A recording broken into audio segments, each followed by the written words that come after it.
Estamos ya de vuelta para presentarles el bloque económico. De seguro a usted este tema le va a interesar y mucho. ¿Qué pasa cuando me enfermo y no puedo ir a trabajar? ¿Qué pasa si tengo que pedir un descanso amplio porque necesito someterme, por ejemplo, a una operación o he tenido un accidente, una rotura de una pierna y necesito un descanso prolongado? ¿Cuánto es lo que la ley me permite? ¿Cuánto es lo que mi empleador está obligado a darme respecto a los descansos médicos? ¿Y cuáles son los trámites que tengo que hacer para que esto quede totalmente oficializado? De ese tema vamos a hablar hoy día. Nos acompaña César Puntriano, que es profesor de ESAN. ¿Cómo estás, César? ¿Qué tal? Muy bien, ¿Cómo gracias estás? por la invitación. Gracias. Todos nos preguntamos cuando nos enfermamos y tenemos que dejar de ir a trabajar, si esto nos puede causar problemas finalmente en el trabajo.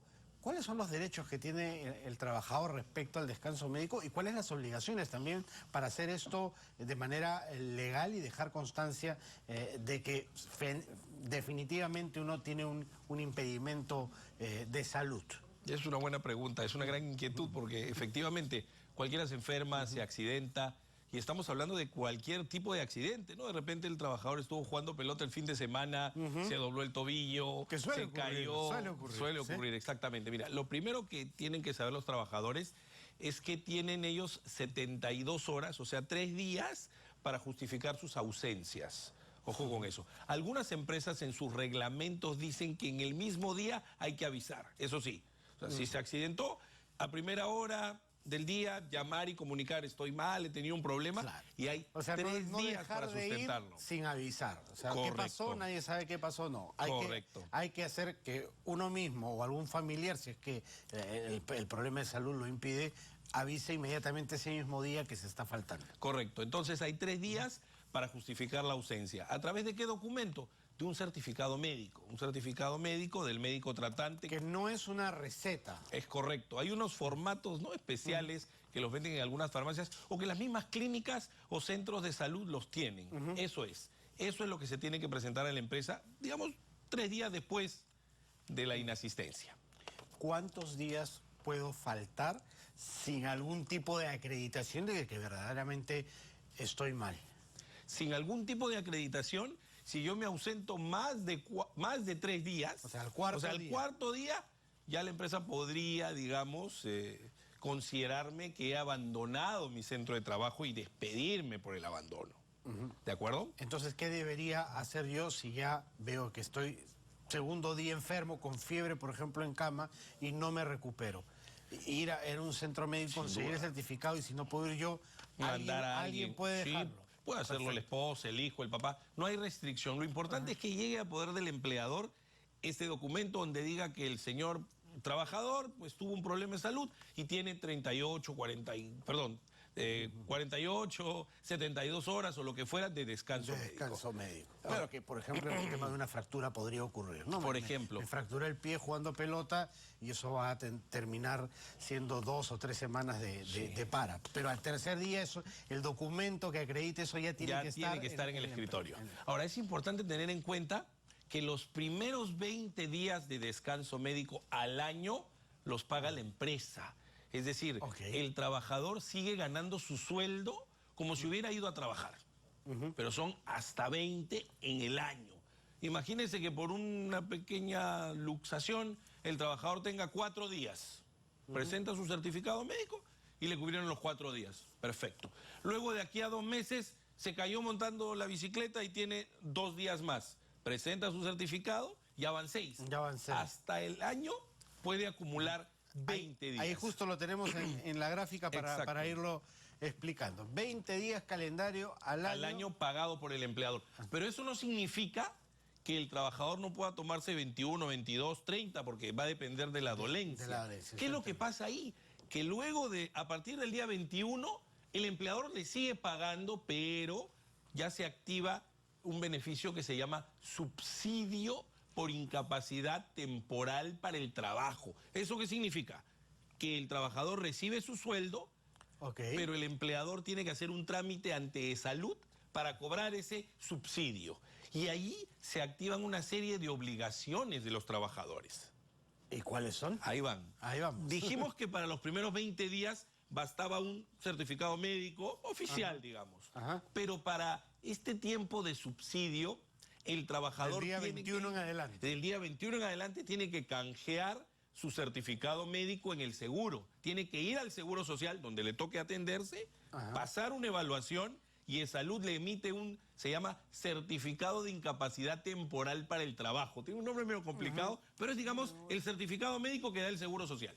Claro, que es como decir, pasas el escáner para ver si la dolencia es verdadera o no, digamos. Correcto, porque sin ese papel el empleador no puede recuperar el subsidio. Entonces, si el trabajador no le da el papel... ¿Y el subsidio que Sí. recupera el trabajador es el íntegro del sueldo por más abultado que este sea o no? Sí, no tiene tope, es un promedio de los 12 últimos salarios. Ya. Que eso es lo que ocurre es que, digamos, no es que el trabajador tenga que ir a salud a cobrar el subsidio, porque ese trámite demora. El empleador le paga en la misma oportunidad del sueldo, el trabajador tiene que presentar los papeles y luego el empleador hace su trámite y recupera el dinero.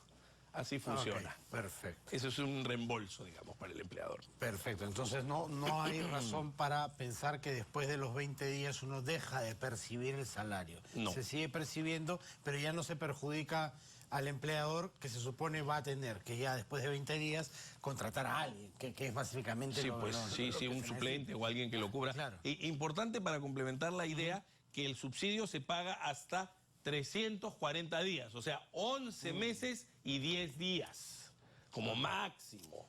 O sea, imagínense una gran dolencia que pasa los 11 meses y 10 días, ya no se paga subsidio. ¿Qué va a ocurrir ¿En ahí? ese caso qué pasa? Lo normal es que el trabajador esté en condiciones de tramitar una pensión de invalidez. Eso es lo usual, porque ya la invalidez, la incapacidad, ya no es temporal. Pues. Entonces eso es lo normal. Pero hay casos donde no le aprueban la pensión de invalidez y el trabajador está, digamos, fuera de la empresa. No es que salga de la planilla, pero está, vamos a decir así, con el vínculo laboral congelado, en suspenso. Porque está con la dolencia. Como una especie de licencia. Exacto, como si fuera una licencia sin goce de haberes. Exactamente. Y queda desprotegido salarialmente. Sí, porque el empleador desde el día 21 no tiene obligación de pagar salario, acuérdate. Pero ya, si no hay subsidio, pues, y no hay pensión, queda desprotegido, correcto. ¿Y en qué casos se da o se niega la Es que la pensión? depende del grado de invalidez, porque digamos, hay casos donde si la invalidez, por ejemplo, es menor al 25%, no te dan pensión. A veces te dan un pago único, una indemnización. Va a depender también de lo que arroje de salud, ¿no? En sus exámenes médicos. Ahora, esto es para los que tenemos la suerte de tener un trabajo formal. Correcto. ¿Qué pasa, por ejemplo, si soy emisor de recibo por honorarios o finalmente recibo un sueldo en sobre y en efectivo como mucha gente sin ningún tipo de garantía? Ahí sí, ¿a la ley protege en algo a ese tipo de trabajadores cuando se enferman? Bueno, en realidad, las leyes laborales acá se aplican al 70% nomás de la PEA, ¿no? Entonces, Claro. ese 30% que no está en planilla, que no tiene beneficios laborales, para su atención puede recurrir a estos sistemas de aseguramiento universal como el SIS, ¿no? Pero el SIS no te paga pensión.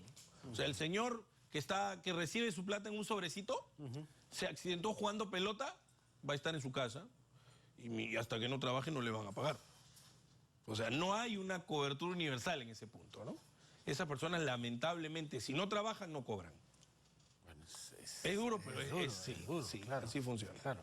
Y se ejecuta de alguna manera, por ejemplo, si pasaste ya el plazo incluso del subsidio para tramitar y rescatar tu CTS, por ejemplo, que te permita vivir lo que ya no, cuando ya no percibes dinero.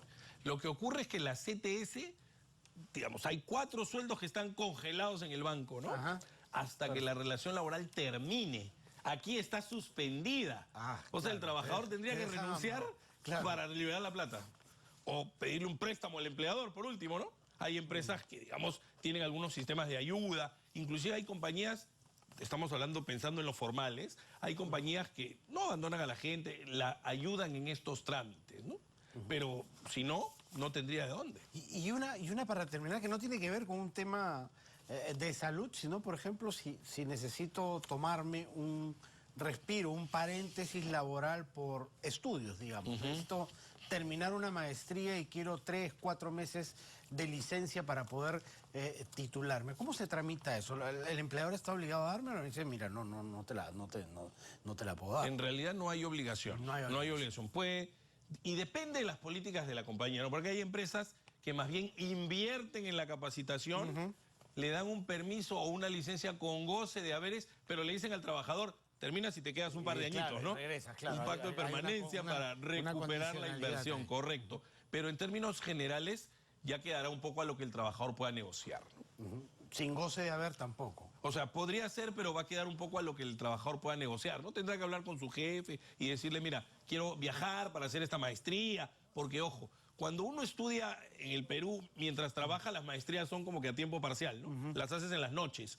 Hay empresas que lo que sí hacen es que permiten que los trabajadores, los días que tengan clase, salgan más temprano.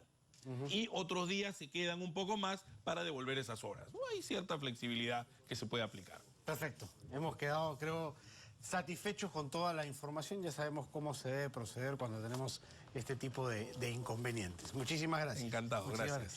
Fue César Purtriano, profesor de SAN, que ha estado con nosotros. Cerramos así nuestro bloque económico.